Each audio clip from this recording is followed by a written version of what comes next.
ভোরের নীরবতা ভেঙে হঠাৎই কেঁপে ওঠে আকাশ। কয়েক সেকেন্ডের ব্যবধানেই ছুটে যায় আগুনের রেখা। জাপানের পশ্চিম উপকূল এবং কোরীয় উপদ্বীপের মধ্যবর্তী পূর্ব সাগরে হঠাৎ 2 দফা মিসাইল ছুড়েছে উত্তর কোরিয়া।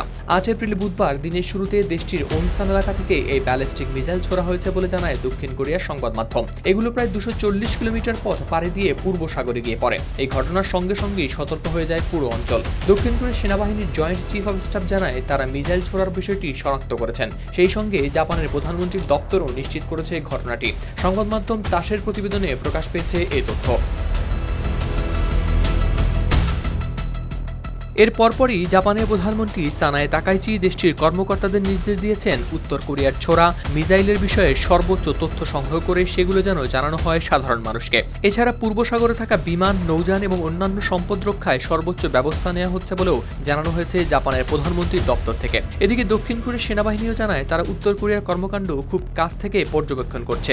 যদি দেশটি উস্কানিমূলক কিছু করে, প্রয়োজনে যুক্তরাষ্ট্রের সঙ্গে যৌথভাবে প্রতিক্রিয়া জানাতেও প্রস্তুত তারা। এর আগে দক্ষিণ কোরিয়ার সেনাবাহিনীর তরফ থেকে আরও জানানো হয়, প্রথম দফার মিসাইলগুলো ছোড়া হয়েছে উত্তর কোরিয়ার ওনসান এলাকা থেকে। এর আগে রাজধানী পিয়ংইয়ং থেকে অজ্ঞাত বস্তু ছুড়েছিল উত্তর কোরিয়া, কিন্তু সেটি উৎক্ষেপণের পরপরই আবার পড়ে যায় মাটিতে।